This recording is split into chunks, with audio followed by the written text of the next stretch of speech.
예, 안녕하세요. 예, 성서연구가 조농입니다. 거의 1년 만에 다시 방송을 하게 되는데요.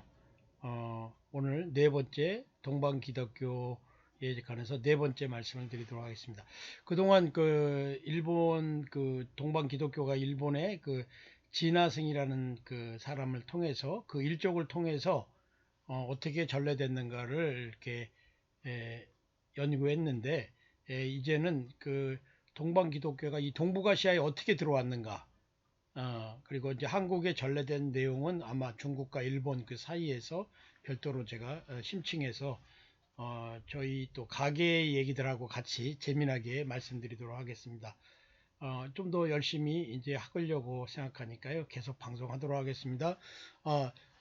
지금 일본까지 전해진 그 동방 기독교의 전래의 가장 큰 어떤 그 이정표는 동북아시아의 7세기, 특히 AD 635년에 사산 페르시아 출신의 대주교 알로펜이 당태종에게 동방 기독교를 전합니다. 특히 당 고조, 그러니까 이연의 모친은 돌골계 투르크인 경교도라고 알려져 있습니다.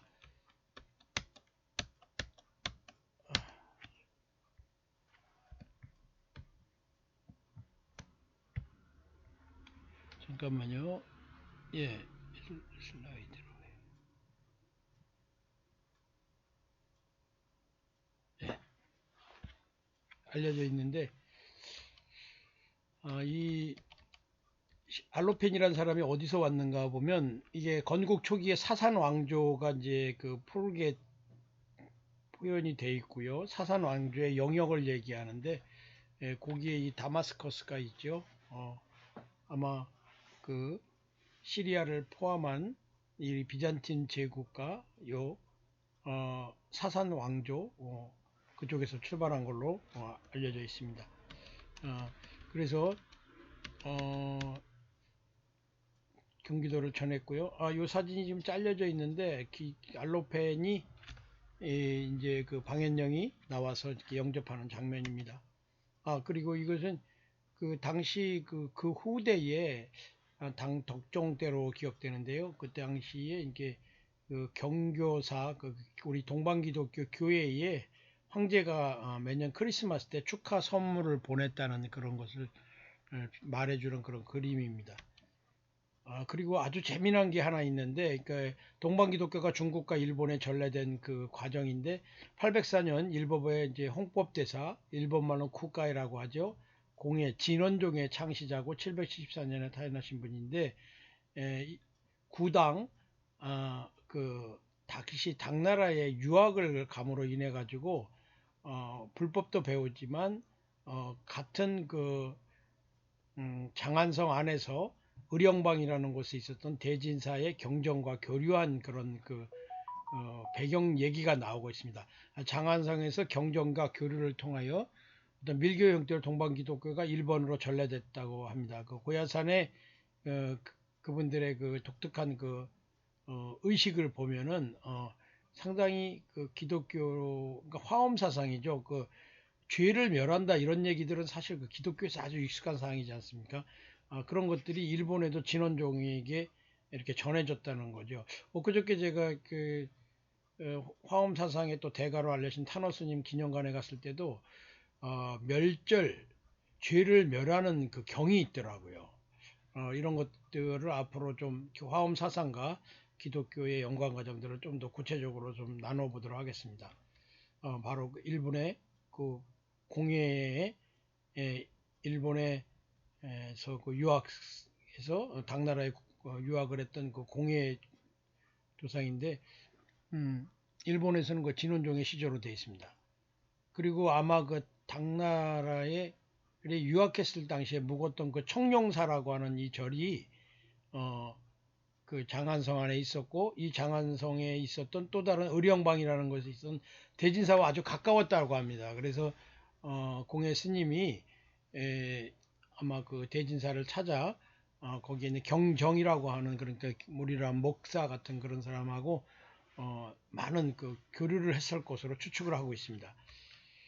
그리고 일본에서는 이제 공예가 아주 인기가 많죠. 그래서 첸카이커 감독이 일본의 큰 그 기업의 후원을 받아서 아마 그 사상 최대의 모험 그래가지고 공예를 그리는 영화가 만들어졌던 걸로 알고 있습니다. 첸카이커는 패왕별이를 만든 감독이죠. 그리고 지금 아까 말씀드린 그 알로펜 대주교가 도착했던 출발했던 그 사산 페르시아의 그 지도입니다. 정관 12년 7월에 그러니까 635년에 도착해서 정관 12년이면 638년이 되는 거죠. 그러니까 도착한 지 3년 만에 경교에 대해서 당토종의 조서 내용입니다. 도에는 고정된 명칭이 있을 수 없고 성자는 시대적으로 국한된 교훈에 지나지 않으며 지역에 따라 적합하게 가르쳐 모든 백성을 구제하게 하는 것이다. 대진국에 숭고한 아로하 대주교, 아브라함을 한자로 이렇게 아로하라고 표현한 거죠. 대주교를 알아보니 경전과 성상을 조장해 헌납함으로 그러니까 성경 말씀과 그 성상 모습을 조직에 혼납함으로써 그 교지를 상고해 보니 이는 기묘하면서도 자연스럽고 그 발생과 완성이 확립되어 있으며 그 설명이 간단하고도 명료하다. 당태종이 그러니까 635년에 받아들였던 그 경교에 대한 그 조서의 내용인 것이죠.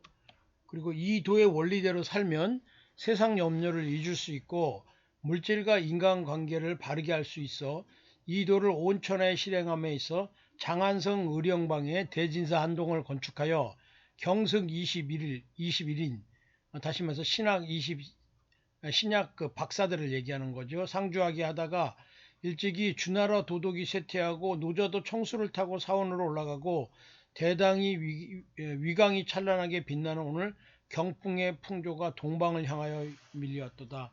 아주 그 독특한 지금 표현인데 주나라의 도독이 쇠퇴하고 아마 노자와 연관돼서 생각했던 것으로 알고 있습니다. 왜냐하면 노자는 그 당나라 이시 왕조의 같은 그 노자의 시조가 이시다 보니 아주 그 당나라 그 당태종 집안이 한마디로 이제 그 가문의 어떤 신앙으로 도교를 받아봤던 거죠. 거기에 그래서 이런 비교하는 말이 나옵니다. 아마 어떤 다시 노자의 환생이라고 봤을까요? 장안성 내 주요 이제 종교 시설입니다. 이 내용을 보시면 그리고 요걸 이제 조금 더 맵 오브 장안 시티 당 다이너스티 여기 보면은 페르시아 템플이라고 되어 있죠. 개위엠문 개원문 다시 실크로드로 연결돼서 여기에서 장안에서 실크로드 쪽에서 도낭을 거쳐서 이쪽으로 들어오는 서쪽에서 들어오는 문이죠.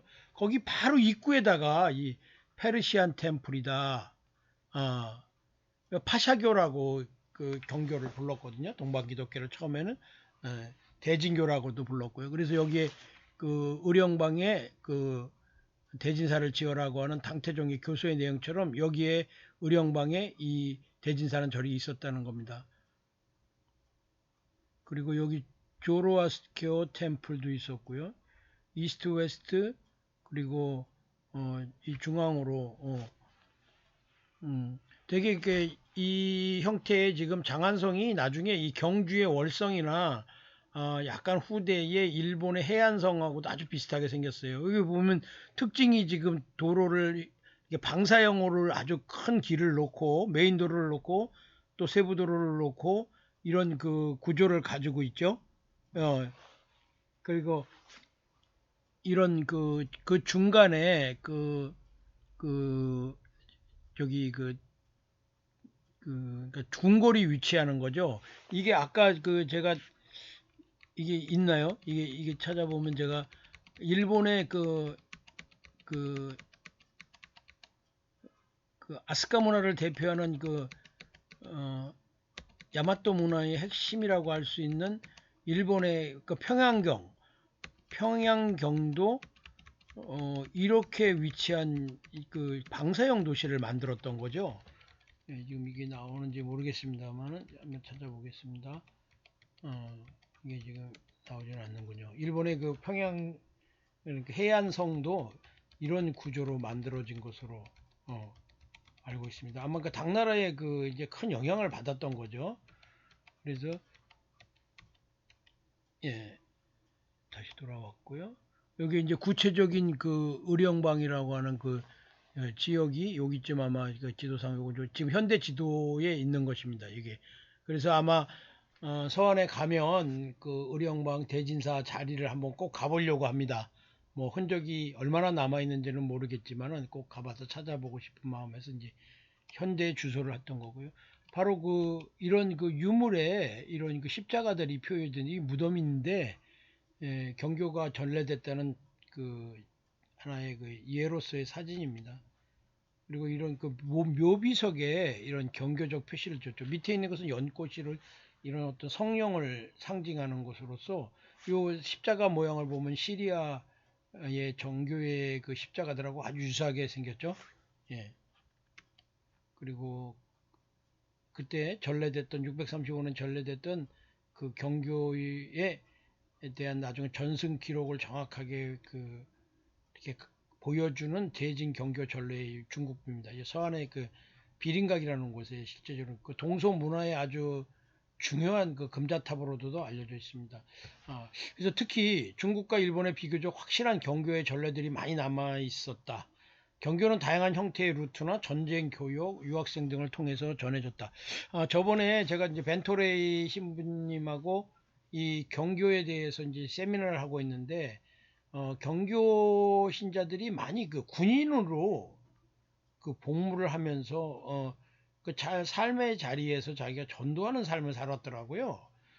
그래서 특히 군인으로서, 김춘추의 그 부관으로서 나중에 김춘추가 그 고구려와 그 어떤 그 외교 활동을 벌이는 과정에서 그 죽을 뻔하지 않습니까? 그때 그 김춘추 대신 옷을 입고 죽었다는 그 온군에 예, 그 사람들이 아마 그런 그 어떤 그 소고디아인으로서 그리고 신라 원성왕의 괴릉에 보면은 이렇게 서역 무인상이 나오지 않습니까? 그 군인으로 종사했다는 것을 서로 어느 정도 그때 이제 그 서로 의견을 교환했던 거죠. 그래서 또 군인으로서 또 그 당시 조금 더 앞인데요. 639년 그 636년 정도 됐을 때 여러분들도 잘 알고 있는 평강공주와 바보 온달, 평양왕의 딸 평강공주와 온달의 얘기가 있지 않습니까? 근데 논달의 그 얘기를 잘 들어보면 갑자기 뭐 그 온달이라는 사람이 나타났는데 뭐 글도 읽을 줄 모르고 막 그게 뭐냐 이주민이었을 가능성이 높다는 거죠. 지금 제게 많은 인사이트를 줬던 그 김기동 박사님 경교 연구의 아주 대가신데 그분이 쓰신 책에 보면 소무구성이라고 그래서 실크로드에서 9가지 성이 있는데 그게 다 실크로드의 소고디아인들의 성이라는 겁니다. 소고디아인들은 그 복음을 도 전하고 당시 아까 그 말씀드린 이 장안성의 서쪽 게이트를 통해 가지고 이 실크로드와의 그 비단 무역이라든가 중요한 중개 무역을 하면서 복음도 전했던 그 족속이거든요. 성경에 보면 저기 소고디아인 그러지 않습니까? 소고디아인 그 소고디안을 얘기하는 것입니다. 지금의 우즈베키스탄하고 거기가 어디죠? 그 우즈베키스탄의 그 수도 그쪽에 아마 그 흔적이 남아 있고 민족 자체는 저기 없어졌죠. 근데 그 우리나라의 그 안씨 그다음에 사씨, 위씨 9개의 성이 그 중에서 온씨도 들어간다는 것입니다. 그래서 저는 이 전쟁 그러니까 다시 말해서 군인으로서 복무하는 그 경교도 신자가 상당히 많았고 나중에 알록산의 난이 났을 때 그것을 평정했던 곽자유와 그리고 그 경교 군대가 동원되는데 그때 그 경교의 그 이사 예, 부사령관이라고 할 수 있죠. 이사가 그 공족 그 안락산의 난을 안사의 난을 그러니까 안록산과 사사명의 난을 그 평정하는 공로로서 그 대진 경교비가 세워지는 거거든요. 그 덕종인가요 그때.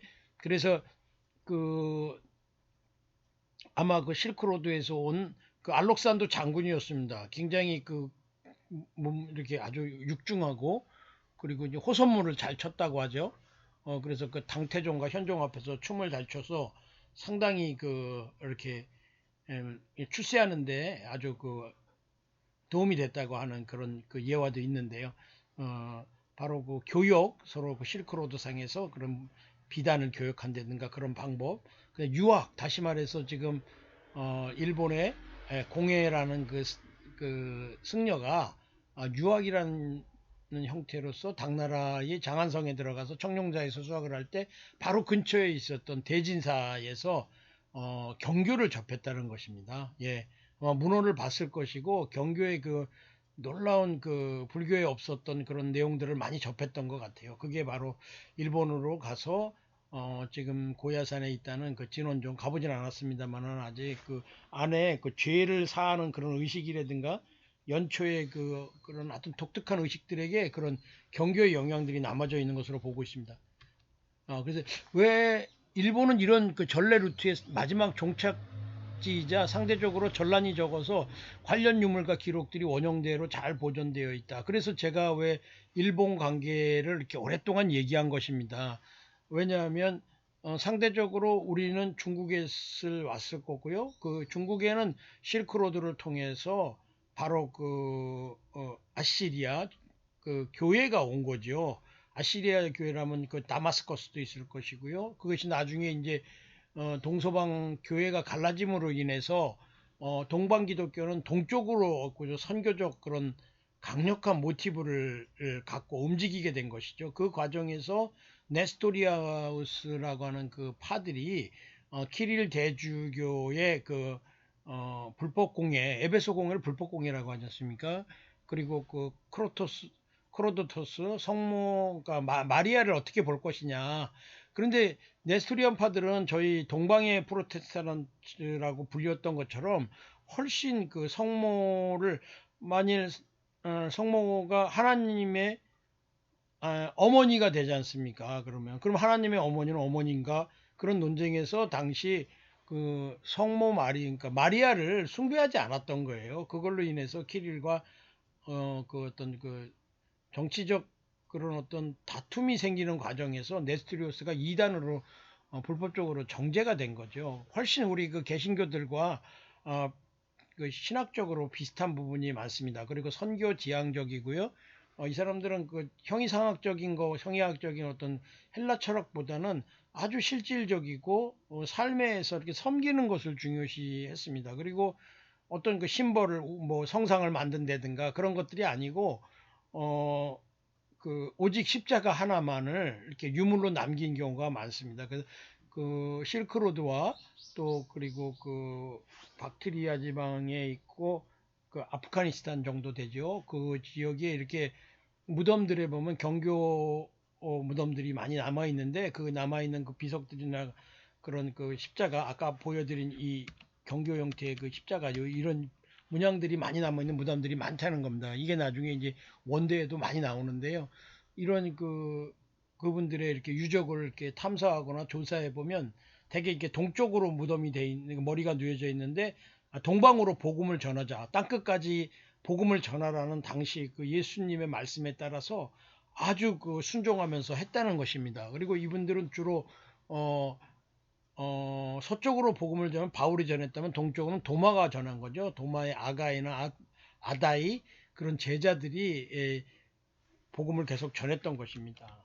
그래서 이것이 실크로드를 통해서 중국으로 들어갔고 중국이 종착점이 아니고요. 사실 중국도 이 복음이 들어오는 과정의 한 루트였던 거죠.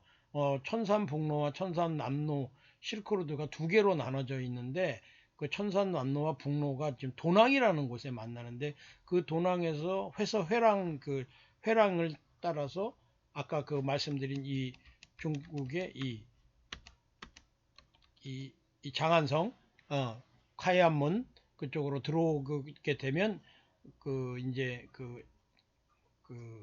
실크로드의 그 여정이 끝났던 것이죠. 그래서 이 장안성에서 이런 것들이 유적으로 남아 있다고 합니다. 그래서 제가 연구한 방법이 이런 상대적으로 유물이 많고 기록이 많을 것으로 추측되는 일본을 통해서 그 다음에 한국으로, 한국에서 다시 중국으로 넘어가는 그런 연구 방법을 택했고, 일단 그 중국과 일본과 이 동아시아, 고구려백제 신라 삼국시대였죠. 그때의 지역이 어떻게 이것이 들어왔을까는 별도로 바로 띄어서 연구해 보자는 것입니다. 그리고 예, 그렇습니다. 이게 제가 연구하는 그 방향입니다. 다시 말해서 동방 기독교가 한반도에서 어떻게 일본으로 넘어갔는지 그 흔적들을 역으로 한국에서 찾아내는 것을 제 연구의 메인 그 방법이라고 할 수가 있습니다. 그리고 이번에 그 벤토레이 신부님과 경교 관련 그런 그 세미나를 하면서 놀라운 사실들을 몇 개도 알았는데요. 그 평양 그 장로의 신학교 원조라고 하는 평양 신학교의 그 모펫 선교사의 아들 사무엘 모펫이 이런 동방 기독교에 대한 아주 구체적인 그런 어떤 그 자료들을 책으로 썼더라고요. 그래서 영어로 찾아보니까 Christianity in Asia. 근데 그 책을 쓰실 때 또 요새 병재인 한 분한테 들었습니다만은 사에키 박사님의 그 책을 기본으로 했다는 것입니다. 일본에서는 경교 연구의 대계로서 사에키 선생님을 들고 있는데 참 그 식민 시대였지만 이 경교 연구에 있어서 미국의 선교사님과 일본의 그 학자가 서로 이렇게 알고 있는 것을 이런 식으로 교류했다는 것이 참 놀라운 일이기도 합니다. 예. 다시 여기까지 와서 연구 방법이고요. 그래서 복음은 예루살렘을 거쳐서 다시 말해서 다시 그 아르메니아로 올라갔고 아르메니아에서 도마의 제자인 아가이가 복음을 전해서 거기에서 그것이 실크로드로 들어가서 실크로드에서 중국에서 다시 삼국에서 다시 일본으로 복음이 전달됐다는 것입니다. 해상을 포함한 실크로드를 통해 중국을 거쳐 사만시대와 삼국시대를 통해서 일본에 최종적으로 전라됐다는 것입니다. 그것이 이제 3세기부터 실크로드를 중심으로 한 동방교회의 선교 행전이라고 봐야 되는 것이죠. 지금 초원길이 있고요. 사막길이 있죠. 위에 그리고 천산북로, 천산남로가 되고요. 여기에 나와 있지 않지만요. 인도의 라티크라고 하는 지역이 보이시죠? 이 라티크에서 이쪽으로 해서 중국으로 오면 여기가 중국의 그 서장이거든요.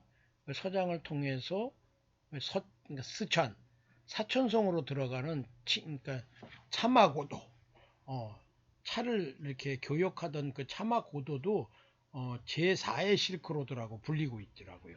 그리고 이 바닷길은 지금 에시온 게벨을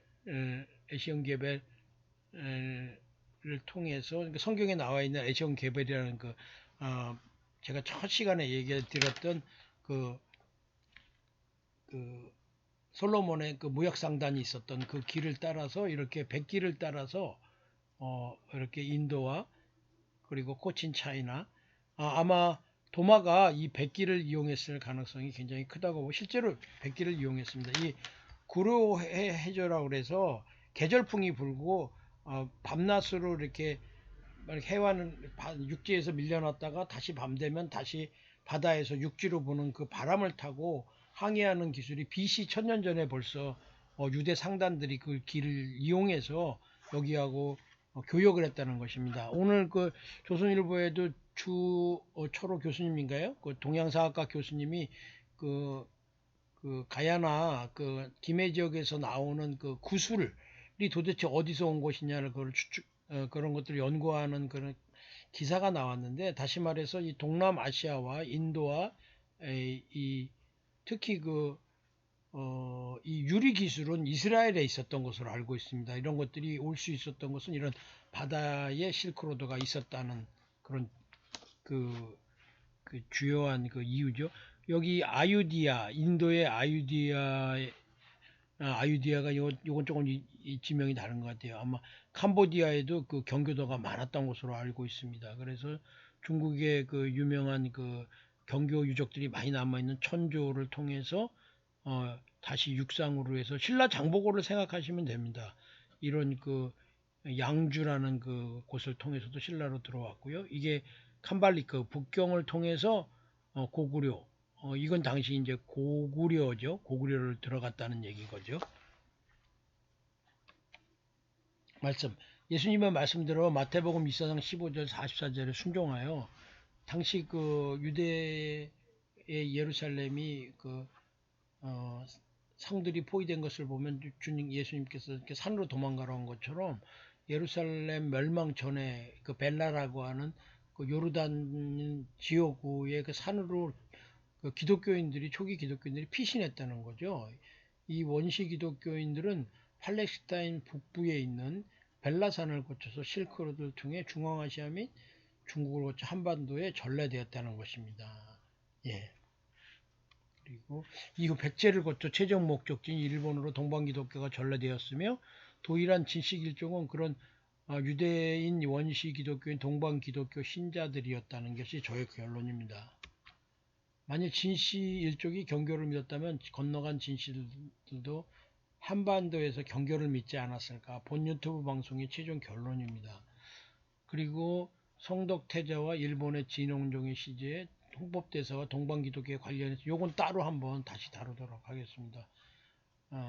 제가 무슨 말을 하는지 잘 이렇게 이해가 안 되시는 분들은 이전에 제가 했던 그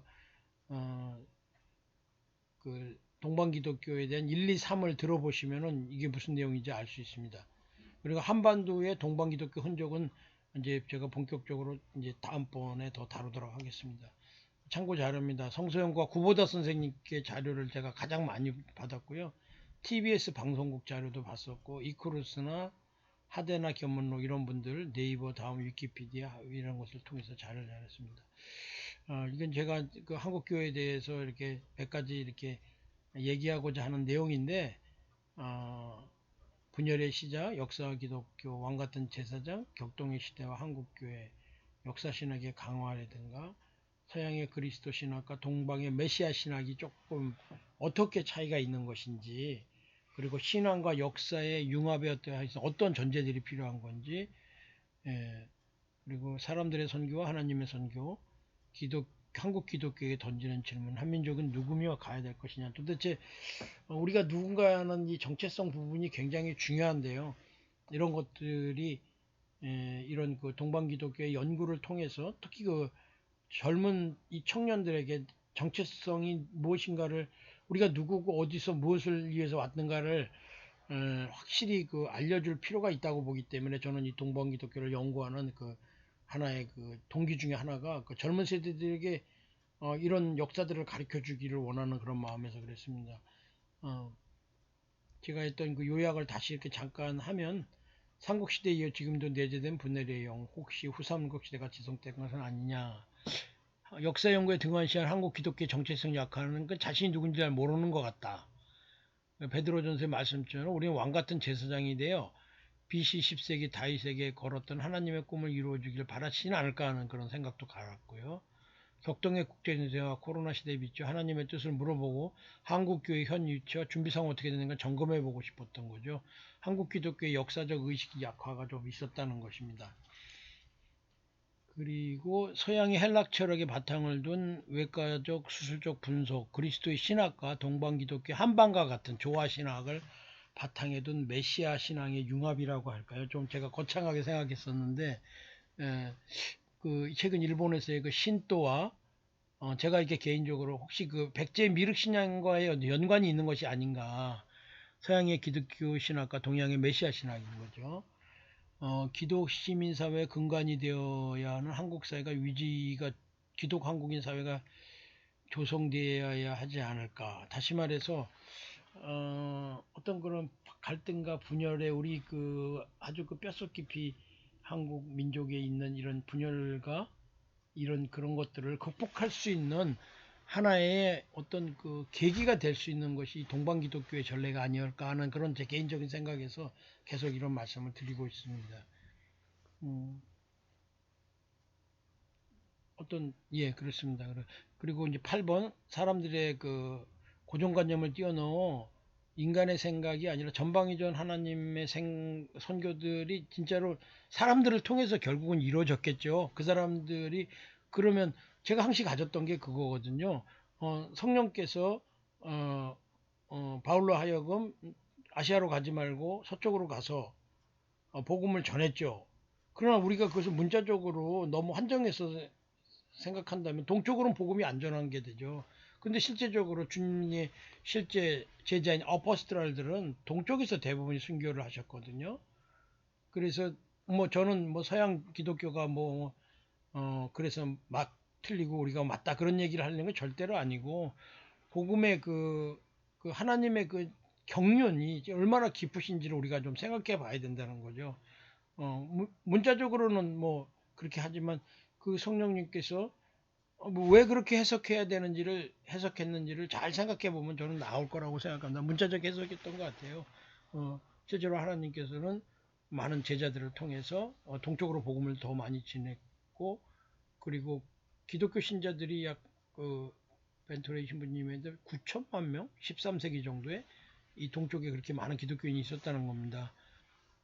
그것이 왜 없어졌는가에 대한 것은 이슬람과 연관이 있어요. 네.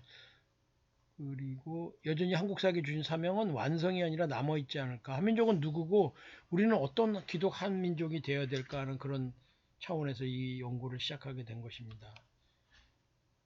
그러니까 진영 논리를 넘어서는 복음에 기초한 기독 역사관으로 동북아시아 하면 세계의 평화의 복음으로 이끈 기반 확립이 필요하지 않을까. 예, 이승만은 좀 쓸려다가 말았네요. 그리고 기독 역사 신학의 필요, 자국 중심의 역사관이 투쟁의 역사관이 아니라 통합과 미래의 비전을 제시하는 기독 역사 신학이 좀 필요하지 않을까. 그런 그 아주 간절한 마음에서 이렇게 네 번에 걸쳐서 이런 말씀을 드렸습니다.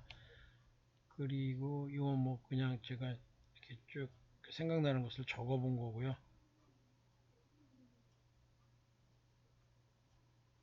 우상 숭배 안에도 하나님의 흔적이 있는데 이는 하나님의 흔적이다. 칼빈이 이렇게 재미난 말을 했군요. 솔로몬은 부처가 배우고 우리에게 구약이 있다. 모르겠습니다. 이건 제가 그냥 막 끄적끄적 해놓은 건데 설명은 필요하지 않는 것 같아요. 예.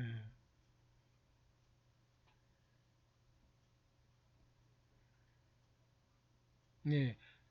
이건 제가 그 논란이 되는 그 유명한 얘기인데, 예수님께서 뭐 히말라야에 와서 불법을 배웠다 하잖아요.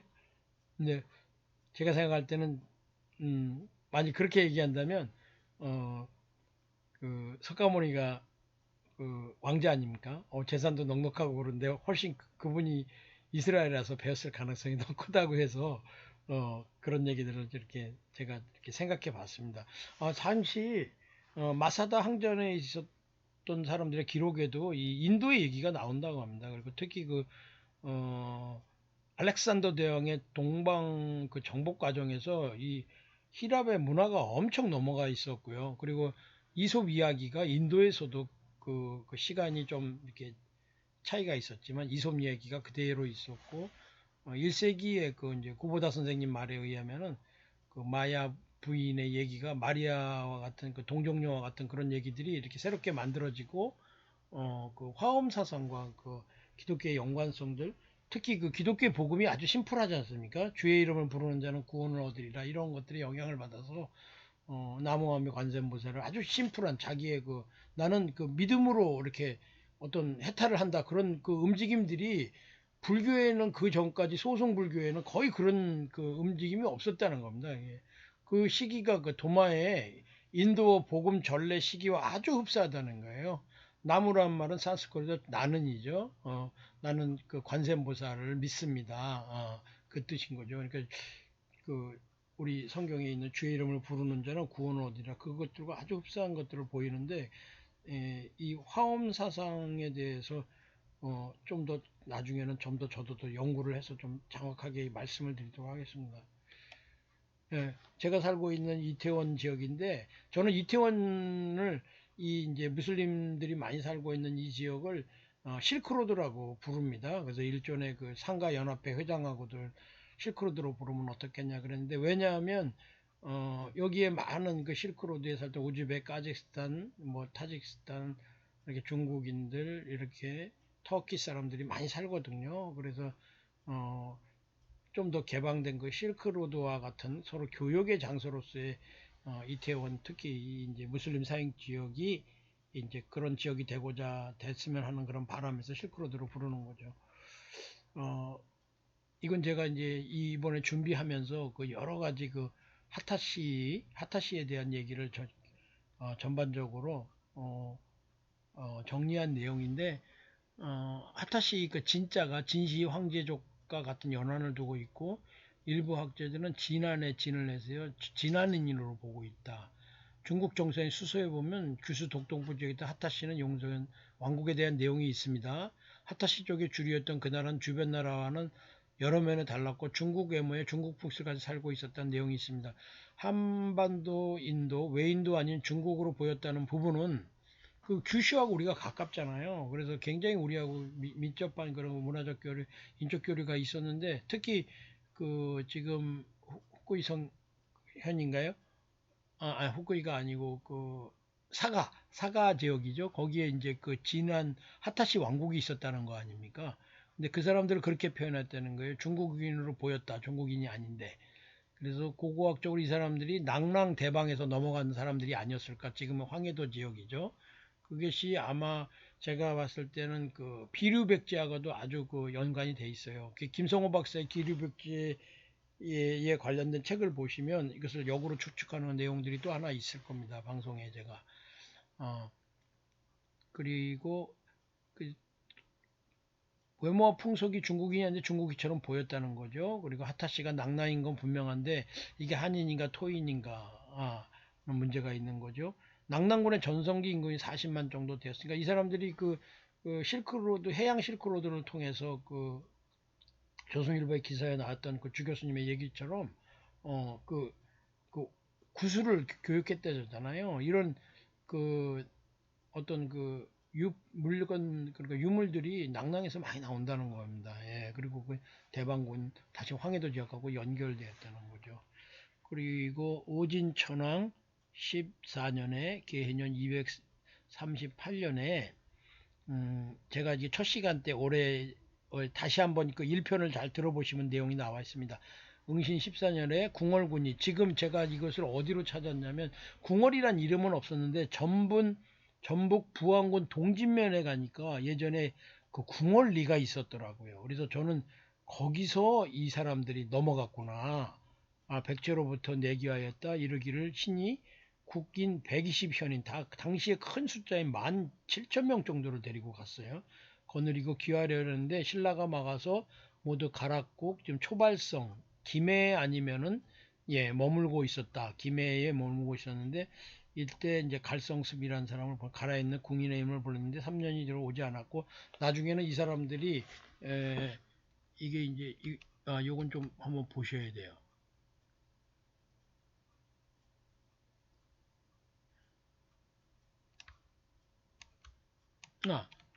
여기 아까 그 방사형 도로 이게 방사형 도로 그 장안성을 본따서 만드는 그 저거죠. 예. 그 해안경이죠. 예.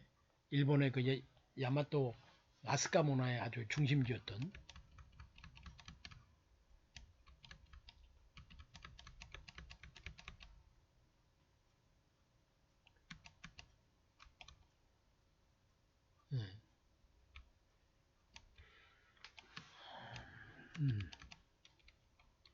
잘 안 나오네요.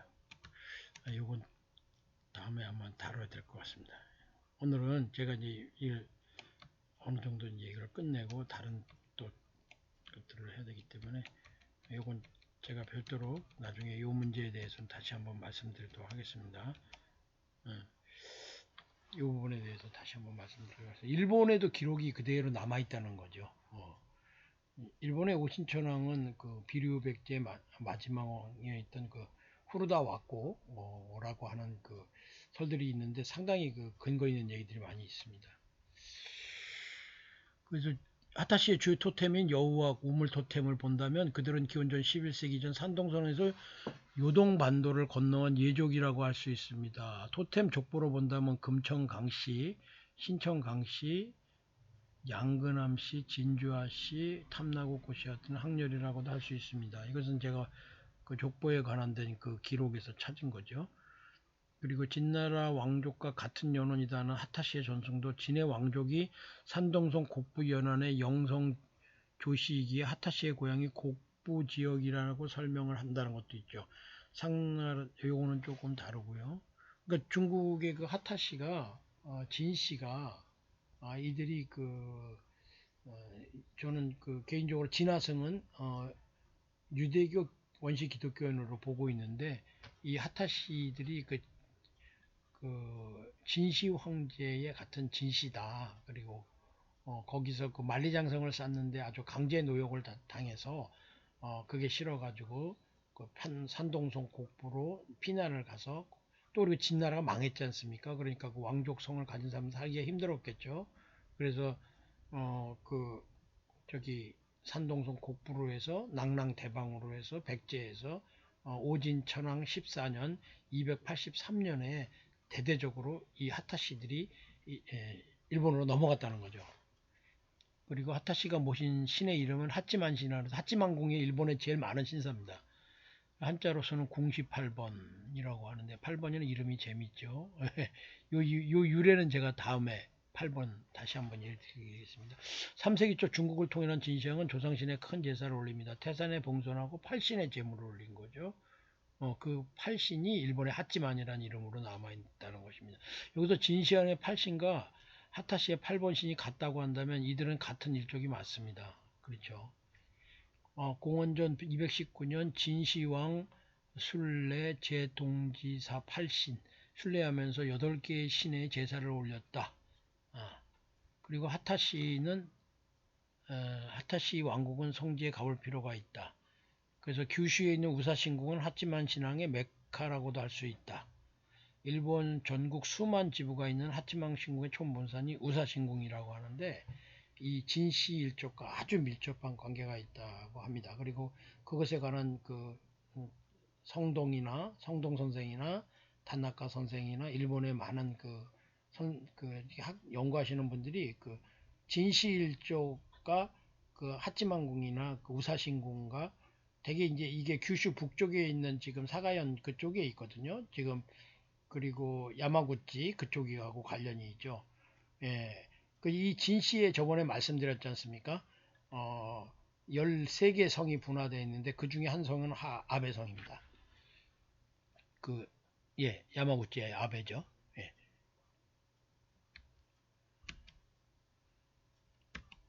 그래서 여기를 이제 끝내야 될 것 같아요. 그 하타시족의 조성인 궁월군이 출발한 지역, 다시 말해서 궁월리죠. 그래서 궁월군인 거죠. 거기에 여우 중심지의 궁시의 세 거지. 전승에서 보면 여우 토템의 중심은 강감찬이라고 하네요. 그리고 요것은 조금 이렇게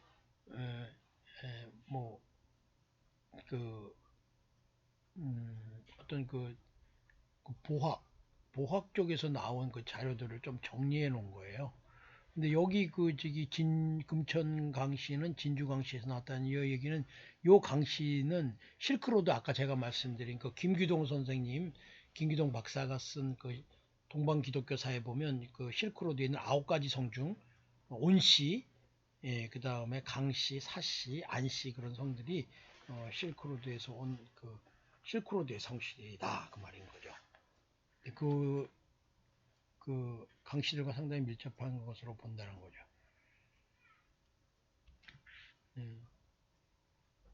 그리고 천하성은 제가 얘기한 대로 청독태자의 측근을 헌법 실조를 정하고 야마토 정권을 세우는 많이 그것을 도왔죠. 그리고 법륜사를 세운 것으로 알려져 있는데 법륜사의 안내문에는 경교 네스테를 믿는 사람으로 소개되어 있습니다. 진화성이. 법륜사는 일본의 고찰이며 독특하게 십계명과 비슷한 계명이 시푼이라고 하는 게 있고요. 관련 신사에는 십원, 십풍 그렇게 얘기하죠. 이게 오늘 봤던 중국 경교 전래 전적 해설하는 책에도 보면은 그런 식으로 표현이 되어 있습니다. 이 부분도 좀 제가 한번 해야 돼요. 뭐냐면 여기에 나오는데 사유, 오음, 시금 용어를 비슷한 용어를 썼다는 거죠. 삼위일체를 상징한 조형물이 있고 일반의 문화에 삼위일체의 흔적이 많이 남아 있는데 구보상은 이제 유토사움에서 이런 얘기를 많이 하고 있어요.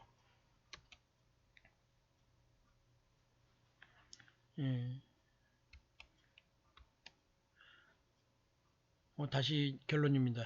기원전에 동서양은 생각보다 훨씬 긴밀하게 교류했고요.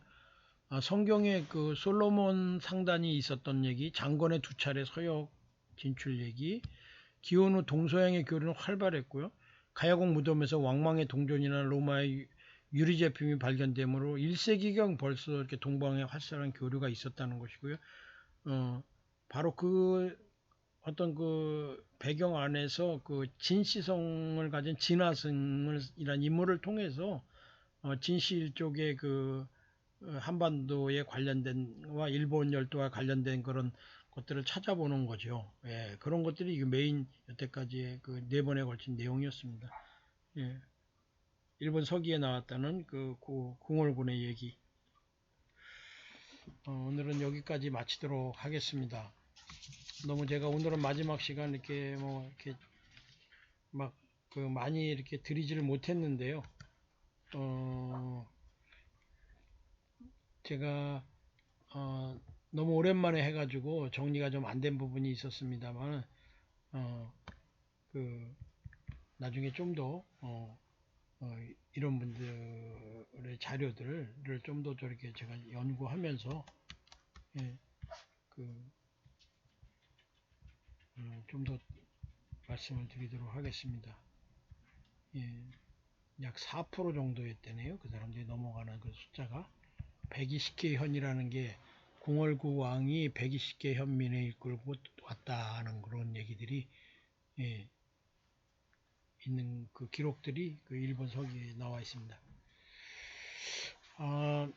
여기까지 오늘 마치도록 하고요. 앞으로 저는 이제 한반도에 어떻게 경교가 전래됐는가를 저희 제가 남양홍씨인데 그 남양홍씨의 선조이신 홍천하 그 선조께서 어떻게 한반도에 왔고 저는 기본적으로 그분이 동방기독교를 전했던 어떤 선교사로서 왔다고 저는 지금 많이 보고 있습니다. 그래서 그것에 관련돼서 한번 방송을 하고 그 다음에 지금 한국경교연구회의 이경훈 목사님께서도 또한 큰 우리 한국의 고대 사상에 그러니까 신앙에 어떻게 여호와의 사상이 들어왔는가 그걸 연구하는 책을 내셨더라고요. 그걸 좀 보면 좀 더 이제 구체적으로 한반도에서 어떻게 이게 이제 전해지고 어떤 식으로 또 일본으로 갔고 어떻게 중국에서 들어왔고 중국은 또 어떻게 실크로드를 통해서 우리 결국은 성경에 있는 그 말씀입니다. 모든 씨가 하나고요. 그것이 퍼진 거죠.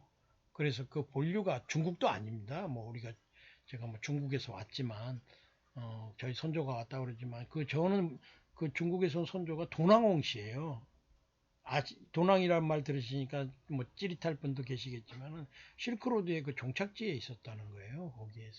거기에 도낭 막고굴에는 불교, 도교, 조로아스트교, 배화교, 경교 관련된 벽화들이 아직도 남아 있는 것으로 알고 있고요. 많은 유물들이 약탈당했죠. 예, 러시아, 미국 거의 약탈 수준이었죠. 관리인들에게 정말 되지도 않는 정말 껌값 주고 이렇게 물건을 그냥 가져다가 실어 갔더라고요. 그래서 어떻게 보면 전란이 있었으면 그게 파괴됐을 수도 있었는데 또 서양으로 또 그렇게 감으로 인해서 보호를 받았다 그런 역설이 또 있는 것 같은데 문화재는 또 그럴 수가 없죠. 민족의 어떤 혼이 담긴 거니까. 좌우간 자기 문화재들도 잘 지켜야 되는 것입니다. 그리고 앞으로 이제 그런 것들을 더 다뤄볼 것이고요. 예.